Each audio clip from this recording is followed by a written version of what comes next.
You're all very welcome along to Monday Sports. My name's Aisling O'Reilly. I'm Budda Mangan. First night of the brand new show. You're all very welcome. We want everyone to get as interactive as possible. We have a number you can text in. Any messages at all, it's 083 165 34999. Budda, what can we expect over the next couple of weeks? Well, listen, it's going to be a sports show, chatting about all sports over the last weekend and what's coming up next weekend as well. But a few great guests coming on. We've the great Mickey Fogarty tonight. He's good crack, good laugh.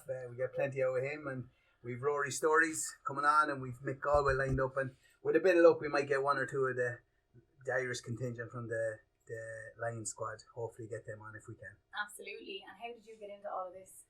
Well, he nabbed me last year for the Westmeath Hurling and Football Championships, sort of a preview for it. So I got myself into that, and then Tom Brown asked me to do Budda Talks, and we did a few episodes of that, and then I got landed with you. How did you get into it yourself? Oh god, I'm working on it a few years now. I worked in 98 FM, Dublin's 98 FM. Just asked them one day, would they let me go out to a few games, and they said, yeah, go ahead, just bring a mic with you. Brought a mic and just been winging it ever since. So yeah, we keep winging it. You're good at winging, in fairness. Thank you. Right, so we'll start the show. We want to thank our sponsors, Medell Healthcare and also Integro Telecommunication Design and Planning Network. So thanks so much to them for coming on board, because without them, none of this would be possible. Would you like to introduce our first guest, Budda? Yeah, we have Cheltenham winning jockey and all-out good guy, Mickey Fogarty, on board. Mikey, welcome to the show. Thanks, Alan. Thanks for having me, and thanks, Aisling, for having me as well. Hopefully, we'll have a bit of crack anyway, and I'll be able to give you something. Absolutely. So tell us a little bit about yourself. What does your week look like now? Obviously, COVID and the likes. Is it any different, or what's it like?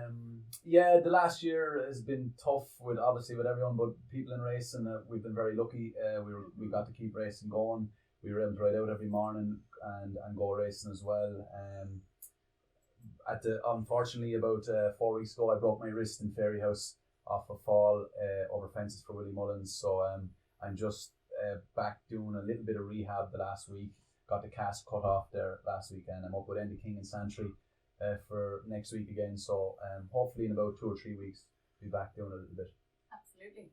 What does a sort of week look like for you now, Mikey? Are you based with Willie, or are you based all over the place? Yeah, I do about 4 to 5 days with Willie, and then I go home to Wexford to my brother Johnny. We've a racing yard and sort of a stud at home in Wexford, so I'm involved in 2 or 3 horses with him. So I like to be able to give a hand as well, and maybe someday hopefully I'll be going home as well. So.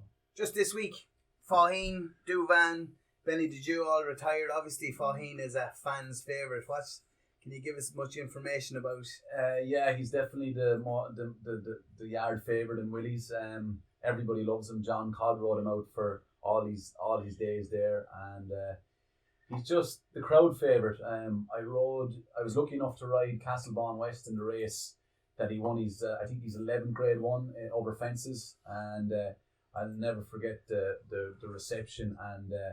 Actually, the roar turning in, it's not something I've heard in a race course before. It was kind of like a Crow Park sort of a roar. And we're not used to that much in racing unless it's Cheltenham. So, no, a special horse, loved by everybody in the yard, and probably one of my favourite race horses as well to be involved around. He just was one of those horses I could nearly talk to, a great personality, and went out to the gallop every morning and just done his work. So, no, he certainly, I know Duvan was a great horse, and Benny Dejew were as well, and they were both fantastic horses, but your man was just he was more of a crowd pleaser and a superstar. Yeah, we have Jamie Codd retired from Point to Point this week. He's going to continue on though with in the bumpers, I hear, but providing that they'll want them. I'm pretty sure you're related to Jamie. Yeah, Jamie's a cousin of mine. Look, I him and Willie, Lord of Mercy and Willie, they were so good to me when I started out, and yeah, he's just a tough guy. He's brilliant amateur, probably one of the best, if not the best we've ever seen. I think it's 10 or 11 winners at Cheltenham Festival and missed 3 winners this year. I think he wasn't allowed with the rules. It was only professionals out to ride. So yeah, a really tough competitor, good hurler and footballer as well. Yeah, look, he's 40 years of age. He works for Tatterstalls as well, and I'm sure he'll get another year or two maybe out of it. And he actually only got bet by Patrick Mullins in the amateur title in Punchestown week. So no, he's a top bloke. Yeah, you're a big GA man yourself as well, so you've been involved in playing for your club in football and hurling. Is it hard to balance the two of them? It is. Massive GA fan. Would love to be a bit better. Wasn't good enough. Obviously racing was. I had to go do something after leaving cert, and racing probably paid the bills more than staying at home. Was it the dream then, racing? Yeah, probably, but still hurling was the same. Like I'm very good. Like Lee McGovern plays hurling at Wexford. He's my first cousin, so I would have played on teams with him. Obviously, D. O'Keefe, another club man of mine. Like I was on teams with them. They went on to do well for Wexford, and I played underage. And then obviously when I got busier then with horses, I had to go and do that. Luckily, I got back to play in the last the couple of years, so I wasn't as busy with racing. So I got to play a few games. I really enjoyed the atmosphere and look, I don't know how I'll have to make a team now this summer, so this wrist isn't doing me any favours. So fitness won't be an issue though. No, I'd be tapping. I'd be going around the block up in Newbridge there now. I'd be able to do the 12k a game, put it that way. But if I ran into Chinner now or Matt O'Hanlon now for a dirty ball, I could come out the worst side of it now. I'd say they could come out with a bit of a stick. But is that a big thing for jockeys that they actually keep fit? They get to the gym, or is it just some do, some don't? You'll have a few George Bests, like maybe Paul Carberry and would have been famous, and maybe a few of them getting a bit better. But of the fit guys, I'd say Danny Mullins, Brian Hayes, Rachel Blackmore. Yeah. In fairness to Cooper, he keeps himself in good old nick. That's not what you were saying. But he wouldn't mind a good time either. And yeah, look, it's only a sort of a new thing. They stick to the horses, and I'm heavy, like, so I would have had to mind my way. Same as Keith Donoghue up near you, Aisling. Yeah. He'd be running the roads around there to make 11, 3 or 4. Like, he'd be naturally 12.5 stone. He's very dedicated now to do it. But I love it. It's great if you're able to go back and play a bit of GA, and you're not on your own. Like, you're enjoying running, and but in the summertime I always put on a little bit more weight, so I was able to take some bit of a tackle. You mightn't think that now looking at it, but I just do my best. one more thing before we move off the racing and the things. Gordon Elliott and the episode with the picture and the horse and so on. It was my own personal opinion. It went way too far. It was a mistake that was made, and it was just silly. But it was blown out of all proportion. What do you reckon yourself? Oh, absolutely. I know Gordon a long time, and yeah, it was one of those unfortunate incidents. A split second phone just at the wrong place, wrong time, whatever, and yeah, made way too much press, and it just got way too much airtime. It hurt Gordon. I know personally himself. It hurt him, and he's a brilliant guy, brilliant trainer. He'll come back. Obviously, it's unfortunate to lose some of the big horses, but what do you expect nowadays? Like, you're scrutinized if there's any split second decision.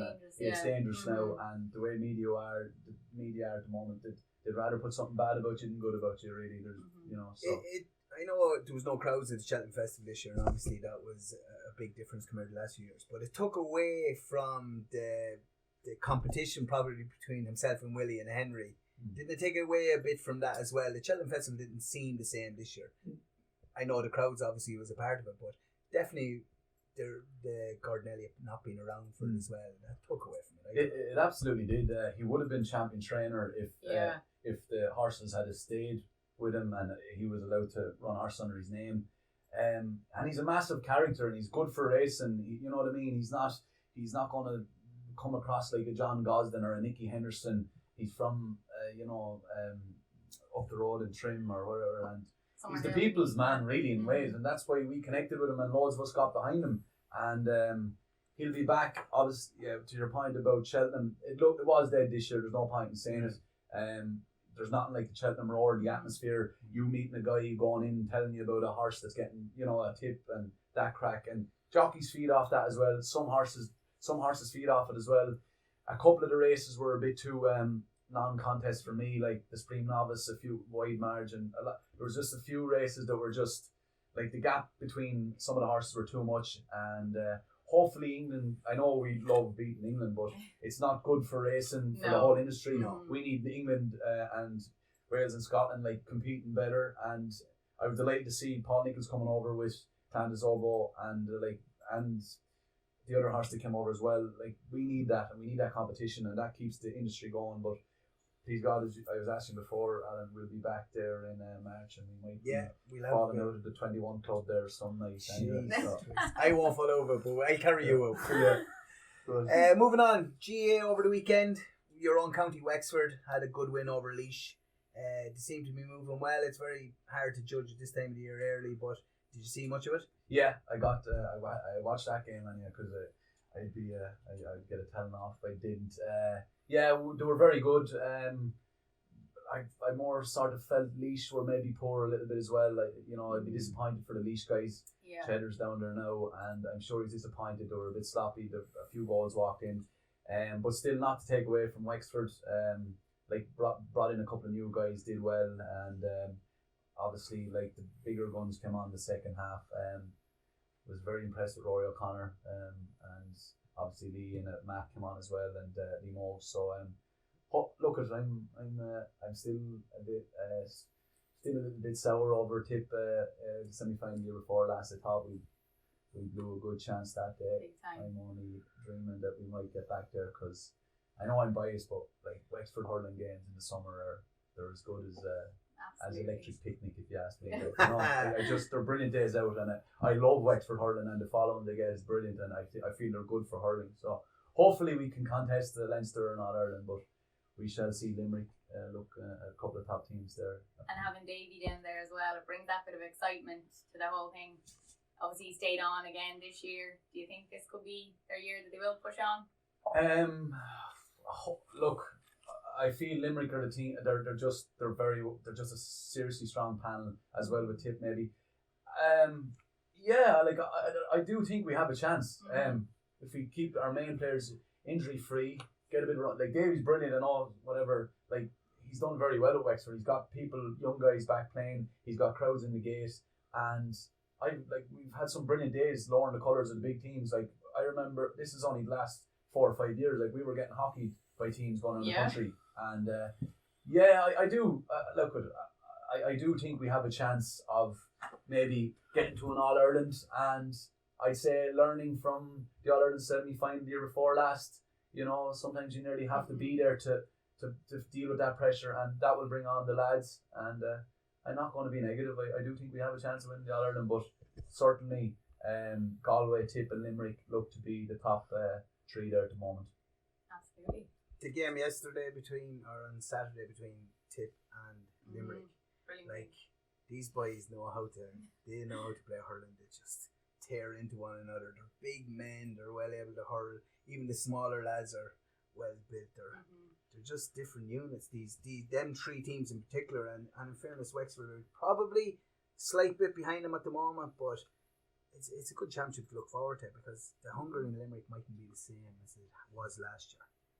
Well, I think it's just it's the grassroots. You know, we've seen it happen in Limerick. It's came from the whole way up, and you see that what's happening now with them. You know, it's actually bringing up maybe the Shane Lowry and Offaly. Do you see that he's going to back them now coming from next year or so? So it's brilliant to see that he's going to put his money into them, and hopefully we see Offaly hurling back where it was back in the 90s, you know, big teams like that. So I hope to see it, because I think that's what we're seeing from Limerick now, you know. The JP money making a difference, Yeah, absolutely. Let's be honest about it. Lowry's doing a JP on it in Limerick. Yeah. Well, in fairness, he rang looking for advice, so he did. I wonder did he get a few quid off him. He did.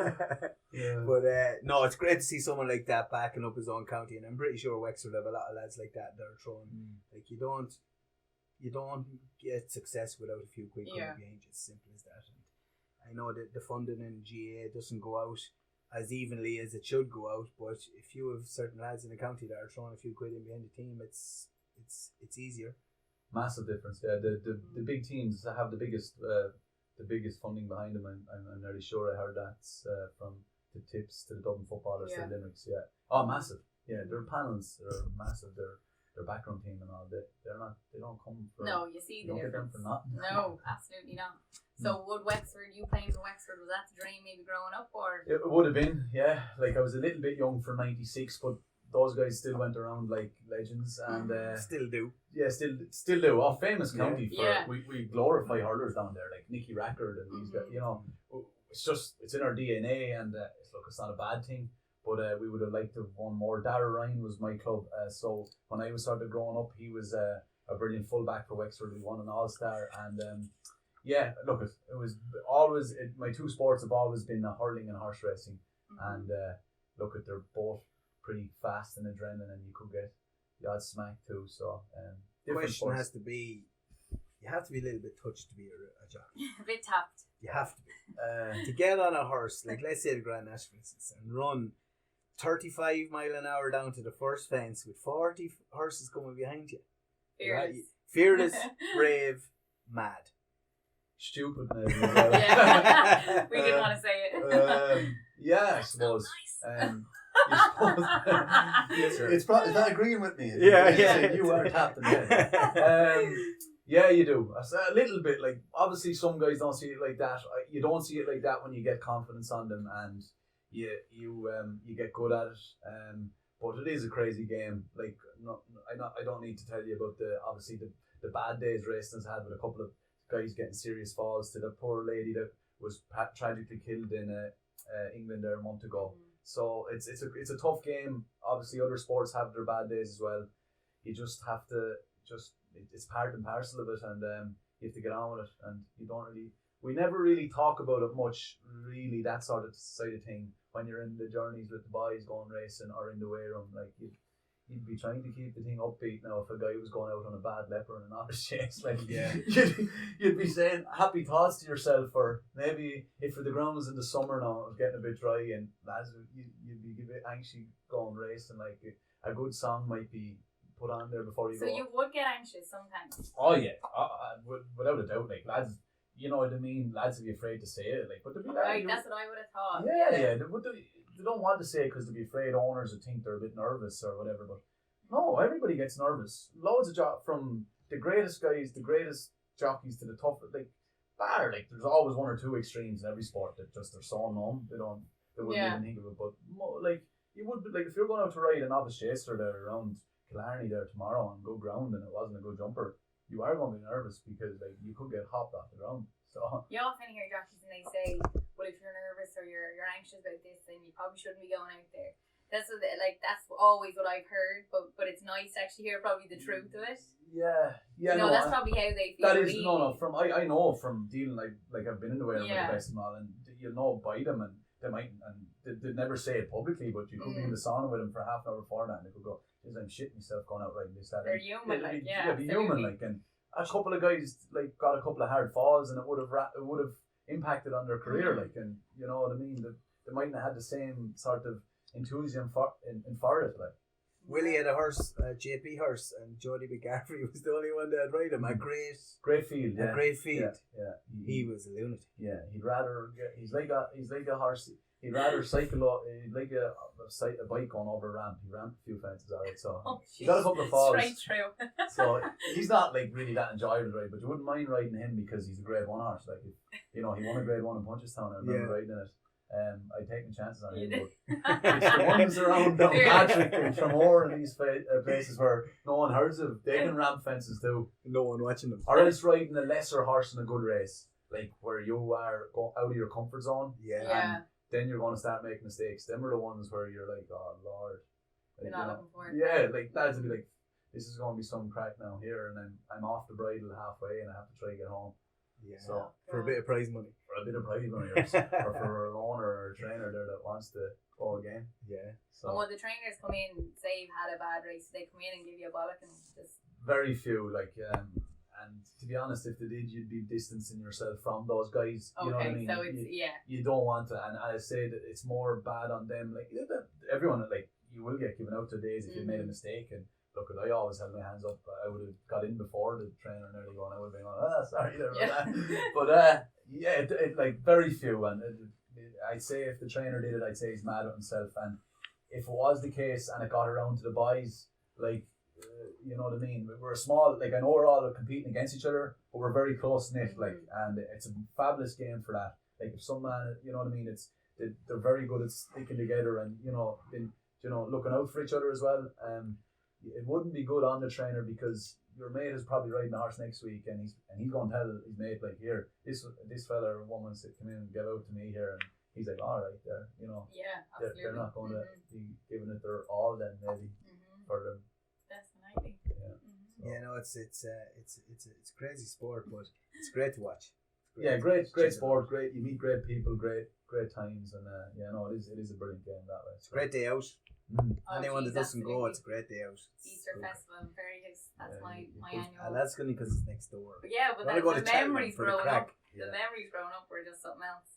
Do you like riding in Ferryhouse? The fences are big, yeah, I do, but I broke my wrist there over. I know. It's a brilliant track. It is, and it's a lovely. The Irish Grand National's a great day. So one more question, Don Pauly, 2014, he won the Mountain Pipe. Like, legend of a horse. Anyone that's into horse racing, everyone has heard of Don Pauly. What was it like, just trotting back down that chute and every egot from Ireland roaring and shouting at you, half of them cut and half of them twisted? Must be some feeling. Yeah, it was. The boys gone mad at me because it's probably been brought up a few times to me. But brilliant horse. Patrick Mullen's a good friend of mine. Obviously, would have told me a couple of weeks before, and Ruby did as well. He was such a lazy sort of a horse at home that he got a low handicap from that, just winning by a length in Clonmel, Grade 2, and he was probably the handicap good thing of the year that year, sort of. So I knew I had a chance, and a brilliant day. Like, it went. I remember Willie, like, he just said, look, I think he wouldn't say too much, he wouldn't tie you down with instructions. He just said, whenever you need him, forget him out and see how you get on. Like, and I knew he'd stay. I'll never forget. Like, I jumped off, was flat out the whole way, going, oh, damn it. Here's me good chance. You can say shit. Yeah, okay. And it's only when the race started to come back, he just started to fly home, and it was in the bag then. But brilliant. Loads of the amount of people that said it to me, like, that they backed him or whatever, like, it's from lads in Galway to everywhere. And that's when we weren't getting a major amount of winners. We were struggling to get 40%. Yeah, no, and my brother, I told Lee Morgan, Johnny, my brother, I paid for them to fly over because obviously I said you might be getting too many chances of riding a good thing in Cheltenham, so they came over as well. They actually led me in it instead of Michael O'Leary. They were that excited. It's great. It's a great day. We have a few questions that have came in, if you don't mind. No problem, man. Yeah. As long as they're on about 4. PG. So the first one is, if you were to pick one race that you'd love to win, what would it be? Gold Cup. I think it's you're riding. If you win the Gold Cup, I think you're riding the best horse in training, and it's the big one really for me. Absolutely. Who was your hero jockey growing up? Ruby Walsh, yeah. Stop! You weren't riding out with him in the morning. No, not. And I'd be the first to dog him now. He opened me, he rang me. He was on 2FM the other day, and he interviewed Dee O'Keefe, and he wanted to ring me to see what sort of a fella Dee O'Keefe was, but I had to leave a voice. Did you tell him the truth? I said he's a nicer guy than you and I. But Ruby Walsh, I remember meeting him as a like when I was 12 or 13, going off with Jamie and Willie Codd, and it's mad like that. You would have been looking up to him, but then you would have shared a waiting room with him and became good friends with him and Willie. So, he would have been the one really. He was genius. Yeah, genius. Oh, unbelievable. Yeah, he just. Yeah, even now, just listening to him on Game On, he's his own show now as well. You're like, geez, would you like to actually get into that side of things? No. I Not got, for you. Oh, thanks. No, I only one time there. I was filling in for someone and that. But no, the media is not for me, and I don't know. I'd just be afraid I'd say something reckless and just or no. It's some people are. It's made for some people. It's as you're live here. Yeah, but it's probably not for me, But I enjoy a good time, and I don't know whether it'd be for me long term though. That's all right, absolutely. And what about Rachel Blackmore? What she's done in the last year, 2 years? It's just been unbelievable. Unbelievable. I lived with Rachel, Patrick, and Brian. No way. Yeah. When I was about, I'd say it's about 7 years ago now. 7 or 8 years ago, and like the house, everyone in that house just went that way, right? And I remember, like, I'm very close friends with Everyone Brian. in the house. Yeah. And I remember, like, I was just all racing, and they're deadly. They're all lovely people. And I moved out then to Kilkenny down the road. I just said that I just said I better move out because Hayes Tell us the truth, like, you don't need it. Hayes owns the house, right? And Right. David Mullins told me the house is built on a graveyard, which is totally not true, and I wasn't sleeping great. It's not true at all. He wanted you out. Yeah, no. And I was in the box room, right? And I said, all right, that's the reason. So I moved out into Kilkenny then with Dave Langton, a good fella, hurler from Clara, and but everyone went that way, and I just I'd say I went that way a bit sideways. So Rachel Blackmore, absolute legend. So what? Did you know then? No, you didn't think not this was at all. coming? No. What she has done is phenomenal. I remember like going as an amateur to ride for Arsenal Pints, and just would have been. She was only finished college at the time. She started going out with Brian then, and I watched. I'm good friends with her. Would have been so proud of her really, and like we'd all have such massive respect and time for her, and just seeing what she just kept turning up, and to anybody in any sport, she's your absolute role model. Like, just got like a couple of heavy falls and just kept improving. As did Brian did as well. Now Brian Hayes had a brilliant year this year and is flying as well. And sure, Patrick doesn't really need to be given to him. You don't want to give him a bigger. But is it a case of with Rachel that she is the most intelligent jockey? Like, you've seen some of the rides now. I don't know much about wrestling. I obviously follow it and I'm big into it, but I wouldn't know the tactics end of things. But it looked like, and if you're listening to everyone, like, she rode the perfect race in 3 or 4 races in Cheltenham, and she stole a couple of them from the front, and she sat in behind and tell me something girl, and like, is that the case that she thinks a little bit better than other lads or girls? Yeah, possibly. Like you're like I wouldn't really. Cheltenham, she was brilliant at Cheltenham this year, and she's been brilliant for the obviously to get to where she is. She did a treble yesterday. Yeah, a treble yesterday, and she's out with the blocks this start of the year. Paul Town is obviously injured with a broken or with whatever foot issue, but look, her tactics were brilliant in Cheltenham, and maybe she got a run on 1 or 2 of them, but you still need good horses. Like, I thought her ride on Honeysuckle was brilliant. The favourite in the champion hurdle, like, it's a little bit different when you're on favourites. Like, everyone's out to beat you a little bit. Everyone's watching your move, and Cheltenham, you're not going to get an inch from anyone really unless you're riding for the same stable. But no, absolutely, she was flawless in Cheltenham, and more luck to her. She was tactically brilliant, and even I thought the Grand National was a savage ride as well. Like, she brilliant on that to just mooch away there and she just must be sitting at home going, like, is this a dream? Yeah. Like, to be so good in Cheltenham and then to throw the Grand National in on top of it. Yeah. It goes. I feel racing's a bit like that in other sports. When the ball is going with you, you get that, like, and hopefully it'll continue. But I knew a couple of lads. I even half fancied Rachel in that, just the way the year was going, riding sky high confidence, and Henry Roman's horses were flying. Like, she also gave the horse in the Gold Cup a brilliant ride, a plus hard.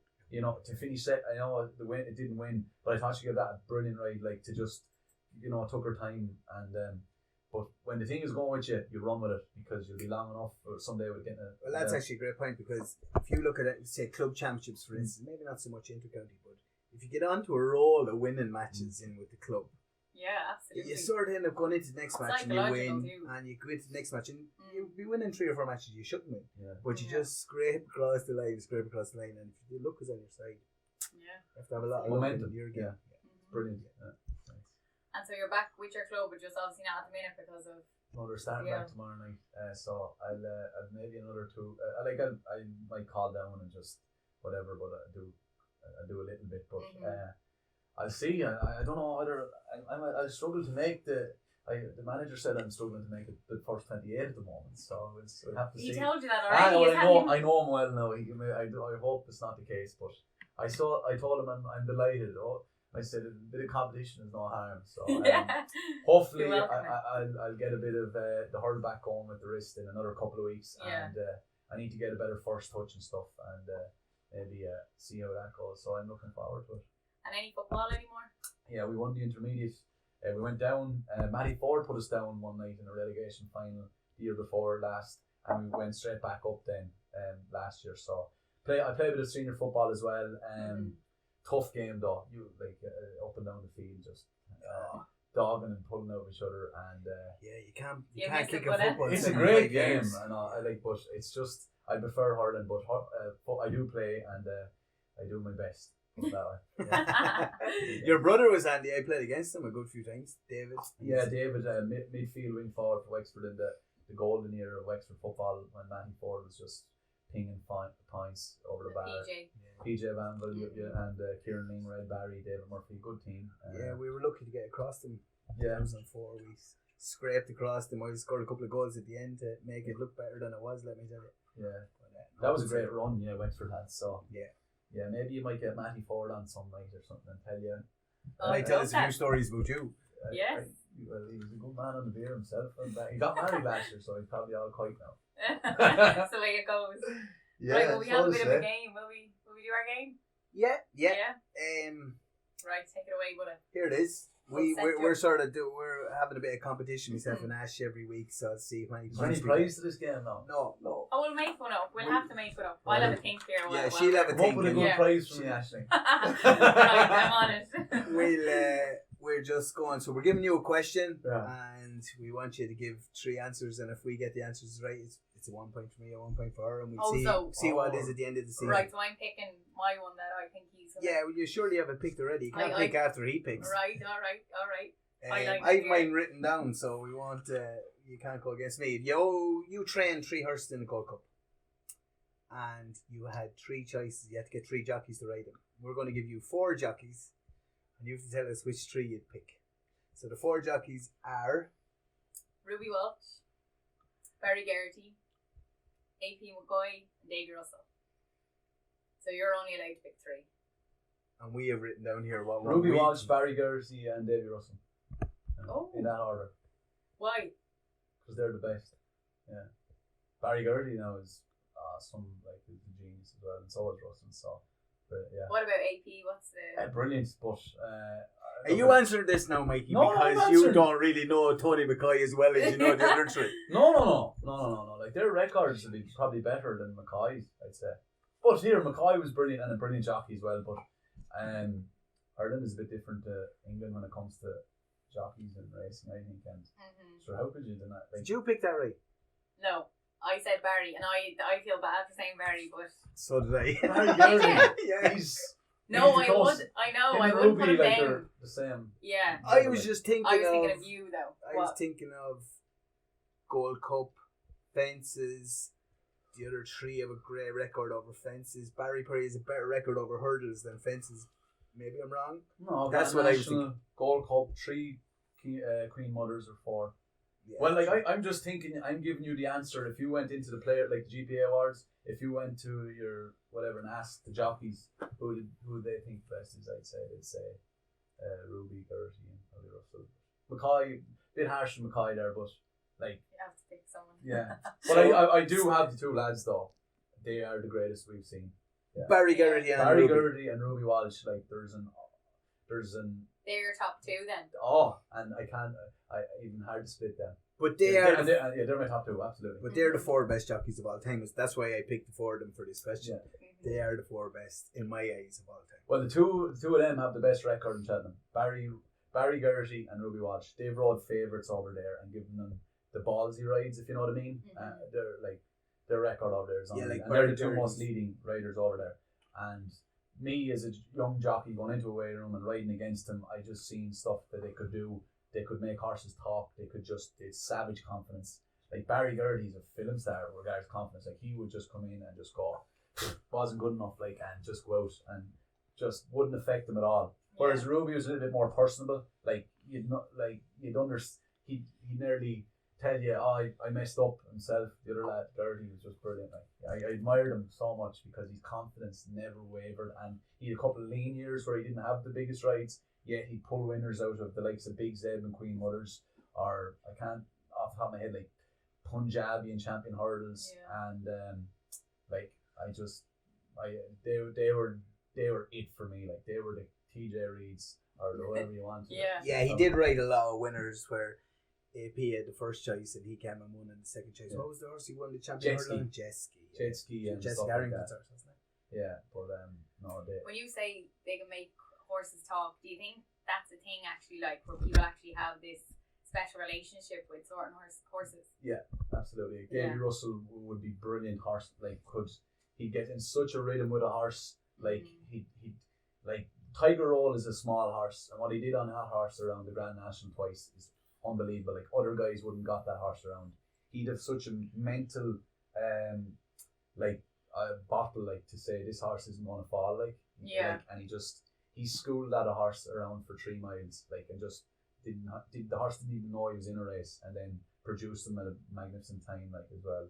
Like, but not only that, he'd do that around Tipperary or Thurles on an air rated 85, like, and would just land them there at the back of the last, like, just brilliant contact, brilliant rhythm, like, they're both horse and jockey are in the same rhythm. Like, the last thing we want to do is make a horse uncomfortable or make them think that you're not with me. That's how mistakes happen.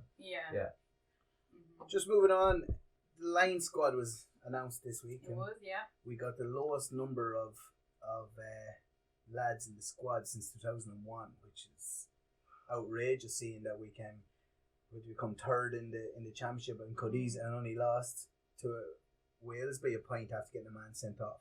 Well, we'd Robbie Henshaw, Tyke Byrne, Tyke Furlong, Andrew Porter, Conor Murray and Ian Henderson. Major discussion. Were you shocked by it, Budda? Yeah. Well, like, the 6 all should be on it, but there should be another 3 minimum of Irish players. Like, how in the name of God did the English get as many players as they did? And they were a disgrace in the Six Nations. Oh my God. Like, Johnny Sexton, you want someone, even if you wanted to bring him off the bench, like, he was one of the main reasons that they drew the last series against the All Blacks. He's sitting at home looking at it. Lord, is he on form though? Like, well, he is injury prone, let's be fair about it, but like, if you want someone that's going to have like, as you were saying, you have to have confidence. Like, Davy Russell gets a horse to that fence and make sure he gets, like, Johnny Sexton will get a team to a certain point and he'll push them over the edge. You know, like, that's what you want. Like, and then you've, like, James Ryan, I know he's been out injured for a long time, the big second row, but he wasn't at it. Neither was Gary Ringrose. Like, it seems astonishing where the 3 of them, if you look at all the stars that are picking, all the ex-players that were picking their teams, and the 3 of them were in most teams. And then Warren Gatland goes and doesn't pick them. And Mikey, would rugby be a thing for you? Would you be? Yeah, my 2 first cousins played rugby professionally. John Fogarty done he's the scrum coach for Ireland, actually. I think he done a stint with Leinster, he retired with concussion. And Dennis done with Munster and then went to France. So yeah, my dad is originally from Cashel and it was all rugby. So I played rugby till I was about 12. Jeez. And loved it. Loved the sport and I like watching it on telly, but went to 1 or 2 of the games and I said no, just compared to a hurling match, like, I couldn't get over get over the ball and kick down the touch, and they walk down and they have a discussion, and so it's not fast enough. Not fast enough for me, but a brilliant sport and I admired them all. I remember seeing Johnny Sexton in the Santry Sports Clinic and I just couldn't get over how big he was. I don't know when you have a picture of something, he was in his bare feet doing a few exercises and I just went, wow, he is a specimen. So and he's small compared to small compared to, but I still say 6'2". I'd say he's big enough. But like Robbie Henshaw's from Athlone, would have played underage football at Westmeath. Like, he's a serious talent. Like, absolutely. He's just an animal. Like, these boys are. You admire them and they get looked after very well as well. So, but then Tyke Furlong is a Wexford man. Part of it, isn't it? Yeah, you kind of get you get looked after with a car and a house and a few quid and maybe if you walk into a nightclub as well, I'd say you get looked after with. I'd say you've been looked after a few nightclubs yourself. It's not like that for a jockey. No, it's the worst game of all time for that. Oh God. Would you stop? I'd say in 2014 you were in the 21 club till 7 in the morning, falling over. You were well looked after, I'd say. I think we finished up we flew back and finished up in Dublin at about 4 or 5 and I had to go to Limerick the next day. Right. Yeah. I don't invest in Limerick. I didn't have a winner now. Would that be a thing? You would go out maybe the night before and stuff? Is this years ago or would you do it now? You want, look, it depends where you are and what you're doing, but you wouldn't really like to do it. But we have done it. Like, Yeah, I I get you. If there's one game you might get away with it could be this game. And some lads might need a couple of drinks before they ride a horse that they might be looking forward to riding. Oh God. One of them horses you were men earlier. Right, well, we have a few more questions before we wrap it up. So, any advice to young lads or girls getting into racing? I would say, you don't try too hard. Yeah, you can try. It's not one of these. It's a little bit different than being a rugby player or a soccer player or whatever. Like, obviously, try very hard, get out of the bed every morning, and just have the right attitude. But on the horse, and don't be too hard on yourself. Don't try make things happen too much. Don't force it. Yeah, don't force it, and that'd be the only thing. But obviously, the rest of it, like, don't burn bridges with anyone, and just. If someone has a pop at you, just take a deep breath and just say, you know what, take it on the chin. Isn't Davy Russell a prime example of that? With Jigginstown, where he got sacked, obviously, for the want of a better word, but then to go and win 2 Grand Nationals on Jigginstown horses, on a horse, I should say. And really wanted, like, I can only tell you from my own story, like the Rachel Blackmore's to those, like, she just wanted it so bad, and it paid. It worked out for her, like, and she wanted it more than others and stayed at it and whatever. And even a couple others. Sean Flanagan is another great example. The guy was nearly finished 3 or 4 years ago. He didn't ride for a year, but like just came back and was hungry and stayed at it. And hard work. I think maybe there was maybe a couple of years I tried to try too hard on horses, and it was actually to my detriment. You know what I mean? I was. How did you try too hard? Just hitting the front too soon, and just bad horses maybe trying to make them run better than the war. Doing a Harry Skelton in it. Yeah, maybe a little bit like that, and you end up putting horses on the ground that way. Right. So, like, look, that'd be my opinion on it, but get yourself out there and get going and surround yourself with good people and see how you get on. Absolutely. The next one is your ideal night out. Be careful now. Have a minute to think. I've been very lucky, like. Look, I probably did party a little bit too hard, and it probably didn't help me. But I knew in one way I kind of like racing is like it's all year round, but I still I always kept a bunch of friends. Like I always had my friends from Wexford and whatever, and a couple of my mates from school lived in Dublin. So ideal night, some great characters: Kieran Stokes. I have to give David Mullins, Brian Cooper, a mention to Lee Moog, to Chinner, to a few of those guys. I've had a right few nights obviously I have to give Cotton a mention. We finished up in Coppers and Ryan's, Flannery's, the usual spots there. And but in terms of sport and just going like that, do you think the crack is nearly gone, especially intercounty now? I'm only going from the intercounty. The crack is nearly gone over it. Like I'm involved with Westmeath Hurlers this year. Like they finished the match the other day, regardless whether the pubs were open or not, and no matter what happened as a result. When we were playing, we went out and we had a great night, regardless of what happened, win, lose or draw. But now these lads just go home and foam roll and drink protein shakes. Would you want them going? You're involved with them. Well, listen, I'm not saying that you'd want them going out and absolutely drinking the arse out of it, but you'd want them to go out and have a bit of crack and enjoy yourself. And that's my own opinion. I know, I agree with you, but I do. The GA has gone overboard that way, and I feel it's starting to come back around a little bit. It's gone so competitive that you won't make the team if you're not looking after yourself. But I have to say now, the Wexford guys were a good crack. They were nearly famous for it. We had a right few nights. I went to Vita with them all about 3 years ago, 3 or 4 years ago. You were on the county panel by the time you came stop. Or were you on the county panel over there? Obviously when you have a couple of friends on it, I didn't mind. But not, Davey wasn't on it, no, but we had a good old crack there. We done 3 or 4 days on it. Good stuff. PJ Mooney came with us. So. Go on, tell us. Go on. You can't giggle. After naming the boys, I'll get in trouble for not giving them a mention for a couple of big nights out in the beat in Dublin as well. So it was. Any stories and any Paddy John Tours, he's called. Any of the boys don't know him and know the crack. And then the last question for you that come in is your best sporting memory to date. My own personal best. Yeah. It could be in one of hurling, each. it could be in One racing. yourself and one non-racing related. But what? Do your first one and then, because you never know. It could be. I've a couple. I landed a gamble up the north one day with my brother and a couple of friends of mine that owned the horse, and we made a right few quid tornado watching down Patrick. That was a good day, and we got a holiday out of it, and we had a right party in Dublin.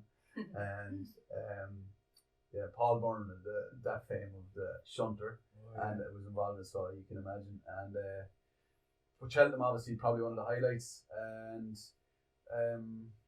great day. And then I know we lost the county final, but I really enjoyed playing in the Wexford Park with about 7,000 or 8,000 people, and we were beaten in the senior hurling final by the Martins. So I enjoyed it. It was a great day to be playing, and I obviously when I hadn't played down through the years, it was nice to get back and play at that bit of a level. So I'd have to give those two a mention. What about yourself, Ash? Sport and memory? Oh jeez, here now. Didn't expect this one. No, God, we won the All Ireland 2018 with the club. That's probably the biggest one for me. I think going out with your club, and actually we never thought we'd ever win an All Ireland. Never even thought we'd win a Leinster, but that year we did the Leinster and the All Ireland. So I think that's my top one now, I have to say. What about you, Budda? Listen, we won the Leinster in 2004. It's but then same year we won the senior hurling championship with my club in 2004. A couple of months later, so that was a great few months.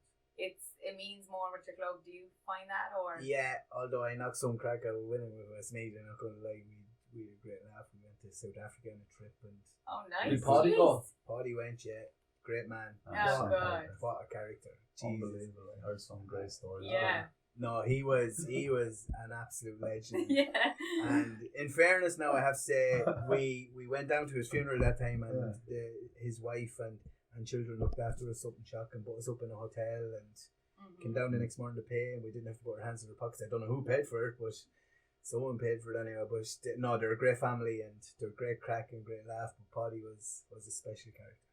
Jeez, he was great. Was all the stories true that he used to come down in the helicopter and all this? Yeah. Was it? Yeah, he used to arrive to training or something? Used to arrive, not occasionally arrive in a helicopter, but he'd always fly from... He's the man that was the loaf of bread in the video now, you know that? No. No, I was. But listen... Yeah, that was me. You were thrown out like a loaf of bread. I was about 4 stone lighter than I am now. And no, I was easily thrown around the place back then, but no, we'd some crack. But then it was topped it off with the club. The club's great. They're all your friends growing up, and you do something special with them. It's always a good thing. Yeah. Have you been to the Paddy O'Shea tournament? No, but we must go. We went last year. Oh my God, the crack is unbelievable. It's on every February down there. That all teams come from everywhere, and it's just 3 days of just mayhem. Literally, you need to get going in. No, it's good crack, and looking forward to getting down there now when this COVID goes away. We're nearly there. Badly needed, a good 3-day festival or session or games. Rory McIlroy, before we finish up, Rory McIlroy won, first time win since in 18 months. You said you ran into him once or twice. He's a good character. Yeah, we were out in Dublin, and he was across the road. A friend of mine was just was with him, and I just look at he was introduced. He was sitting this way, and he was sort of introduced. Hi, Rory, and I was like Rory McIlroy, but a lovely guy. I have to say now for a world famous sort of class guy, really nice guy, and he was nice to bum into him and say hi, I suppose, It's his first proper win since 2019. We get a lot of stick the last few years as well.